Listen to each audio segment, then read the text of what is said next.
네, 마켓 인사이드 오늘 이 시간은 IBK 투자증권 자산관리부문의 최용건 차장과 함께하겠습니다. 어서 오세요. 네, 안녕하세요. 네, 일단 뭐 연준과 관련한 이야기는 잠시 후에 하도록 하겠고요. 어제 나온 이야기부터 살펴보겠습니다.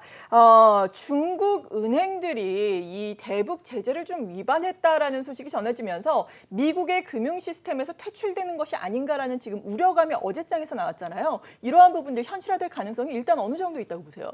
바로 정확한 그 부분인데요. 현실화될 가능성에 대해서 물어보고 다시 생각해야 되는 부분이라고 네. 보는 거죠.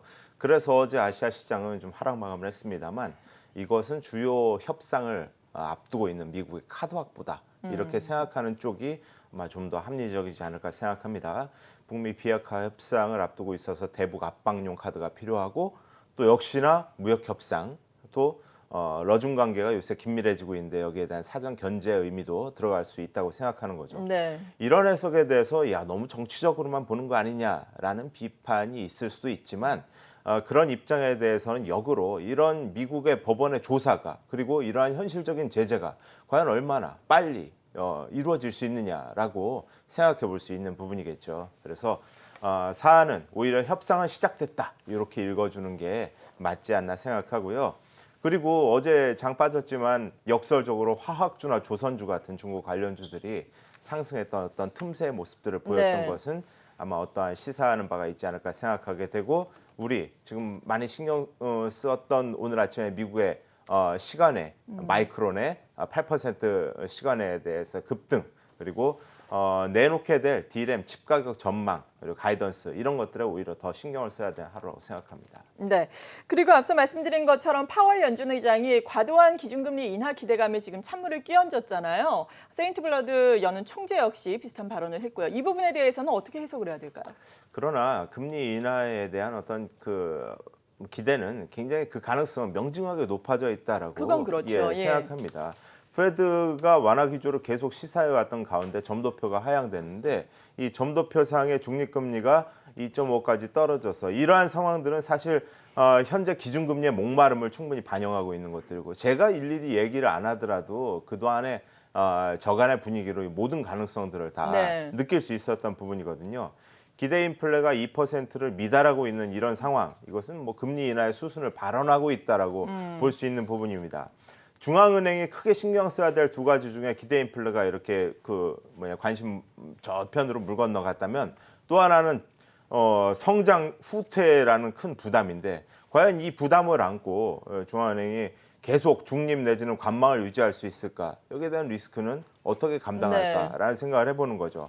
빠르게 대응하고 시장의 지지를 받고 또 방향성 역시 유연하게 가져가는 게 그렇게 대응하는 게 무리가 없을 것이다라는 중앙은행의 입장을 생각해 봅니다.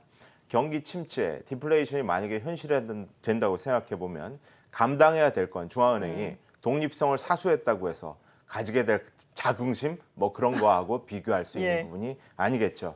그리고 또 하나 이제 달러 인덱스 관점에서 이것은 우리가 지표를 보면서 충분히 느껴왔던 것처럼 네. 올해 초에 1% 넘어가던 연말에 기준금리 인상했었잖아요. 그렇죠. 달러 인덱스가 10년물 국채 실질금리가 0.3%까지 떨어졌습니다. 연말에 페드를 이것은 반성하게 하고 달러 인덱스를 3개월 최저치로 떨어뜨리는 역할을 했습니다.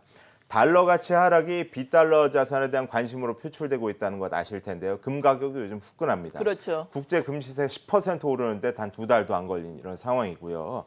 7월 금리나 확률이 지금 뭐 100%에 그 이후에 뭐 3번에 0.5%에 뭐 이런 그 전망들이 너무 과도하게 나오다 보니 네. 여기에 대한 일종의 좀 경계, 텐션 이런 것들이 필요하지 않았을까 쪽으로 생각하는 게 맞다고 생각하고요. 우리도 그런 차원에서는 금리 인하에 많은 가능성을 좀 할당하자 이런 생각을 해보겠습니다. 네, 간밤에는 다소 보수적인 신중한 발언을 하기는 했지만 그래도 시장에서는 여전히 7월에 연준이 물론 0.5%까지는 아닐지는 몰라도 이제는 0.25%포인트 정도는 기준금리 인하를 단행할 것이다라는 점을 뭐 CME 선물 시장을 보더라도 지금 100% 반영을 하고 있거든요. 이러한 부분은 기준금리는 인하는 또 현실화가 될 것이다라고 반영을 하는 것이기 때문에 우리가 이 부분은 염두를 해둬야 될 텐데 그렇게 된다면은 주식 시장의 강세로 확실하게 이어질 수 있을까요?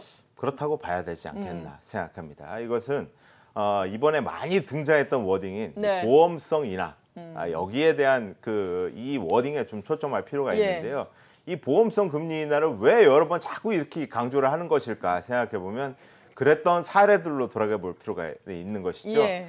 경기 침체 직전으로 상정되는 게 미국 컨퍼런스 보드 선행 지표라고 볼 수 있는데 이게 마이너스 직전으로 지금 치달아 있는 상황이거든요. 이게 마이너스로 가서 침체로 이어지는 것이 보통의 상례인데 이럼에도 불구하고 침체로 이어지지 않았던 지난 경험들은 66년, 96년, 98년 세 번의 경험 사례가 있었는데 예. 이때 모두 금리 인하를 실행하기 직전에 주식시장이 급락했던 경험이 있고요. 이때 연준의 보험성 금리 인하가 있었고 예. 이후에 주식시장이 바닥을 받고 시장은 2년 동안 50% 상승했었던 이런 경험이 있습니다. 그래서 전통적으로 학습 효과가 중요한 주식시장인데요. 이 주식시장의 경험이 이번 금리 인하의 기대를 부여할 수 있는 이런 이유가 되지 않을까 생각합니다. 네, 그렇군요. 그러니까 일시적으로 경제 지표가 망가지는 것에 대해서 과민 반응은 하지 않겠다라는 이야기지만 그래도 경제 지표 전체가 아예 망가지기 이전에는 보험성으로 기준금리를 인하하겠다. 이렇게 우리가 해석을 해봐도 된다라는 말씀이신 네, 거죠? 그렇습니다. 네. 그리고 우리나라 또 한국은행의 이주열 총재 역시 최근에 좀 약간 변화되는 발언들을 계속해서 내놓고 있잖아요. 한국은행의 기준금리 인하 가능성에 대해서는 어떻게 평가를 하세요? 있다고 봐야 되는 거죠. 그렇죠. 예. 재정금융의 공조 그리고 경기 회복에 집중 이러한 어떤 정책적인 무브먼트가 충분히 전달되고 있다고 네. 보는 것 같습니다. 그래서 7월에 100% 연내 3회 뭐 50bp 이런 얘기들 지금 두 번째 말씀드립니다. 그런 과도하다고 생각될 만큼의 그런 예상 속에서 한은의 통화정책 역시 전환점을 일정 부분 형성할 수 있는 기대가 있다 이렇게 네. 볼 수 있는 부분이고요. 3분기 금통위 금리 결정이 이제 7월 8월에 있는데 여기에 뭐 0.5% 인하 되도록까지 우리도 있습니다. 그런 과정이기 때문에 7, 8월 연속이나 내지는 뭐 최소한 7월에는 전향적인 기대가 있다고 보셔야 되겠죠. 원달러 환율이 최근에 아주 급락했죠. 이런 네. 부분들은 금통위의 이러한 그 원화 약세 요인과 어떤 생각해 볼 부분이 있는데요. 요새 원화 강세 요인이 분명히 있죠. 달러 가치에 많이 대한 부분 하락했으니까, 예. 그리고 대북 리스크가 또 줄어든 부분 예. 이런 것들은 원화 강세 요인이 맞습니다만 금통위가 만약에 같이 이렇게 금리를 인하한다면, 그렇게 예. 된다면 이건 또다시 원화 약세 요인이 될 수 있는 그렇죠. 거거든요. 그래서 상충적으로 어떤 쪽으로 움직일까에 대해서 드라마틱하게 정말 이번 6월 20일 FOMC 전후에는 원화가 너무나 강세 쪽으로 이렇게 흘렀지만 요거 자체를 추가적으로 막 이렇게 계속한다라고 봐주는 것보다는 급격한 이번에 환율 하락을 그동안 그 직전까지 너무 과도하게 편향됐었던 네. 비정상에 대한 정상화 쪽에 무게가 실렸다. 이렇게 이해할 필요가 있는 부분들이고 환율은 단기적으로 급락한다. 이렇게 생각하는 것보다는 적정한 교역 조건의 개선에 수출 경쟁력 개선에 도움되는 방향 쪽으로 확장해서 이해할 수 있는 그런 흐름이 되지 않을까 생각해 보겠습니다. 네, 추가적인 급격한 원화 강세는 좀 제한적일 것이다라고 말씀해 주셨습니다.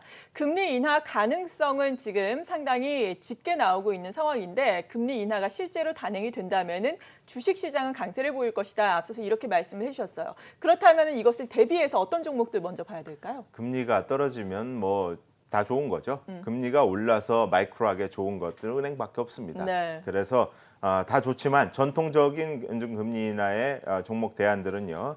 유틸리티 이런 금리 민감 업종들 성장 모멘텀주도 좋고요. 뭐 신흥증시 ETF 다 접근 가능한 것들이라고 보지만 과연 인하하고 나서 추가 인하의 기대감이 있느냐 또는 인하하고 나서 추가 인하의 기대감이 낮으냐 이런 쪽으로 구분해 봤을 때는 추가적으로 계속 내릴 수 있는 기대감이 좀 낮은 인하 후에 상승하는 이런 흐름들을 생각해 봤을 때는 반도체 IT가 전 자동차 철강과 같은 지금과 같은 국면이라고 볼 수 있겠고 또 인하 후에도 장기적으로 계속 내릴 수 있는 이런 국면이라면 모두가 좋겠습니다만 완화 정책이 뭐 지속된다는 차원에서 신흥 증시를 계속 유동성으로 띄우는 이런 분위기가 될 것이기 네. 때문에 비철기계, 호텔 레저, 유통, 미디어, 헬스케어, 증권까지 아주 전방위적인 시장 강세가 이어질 것으로 기대도 좋습니다. 네, 잘 알겠습니다. 시장 상황 분석을 해보면서 유망할 수 있는 종목군까지 자세하게 정리를 해봤습니다. IBK 투자증권 자산관리 부문의 최용건 차장과 함께했습니다. 고맙습니다.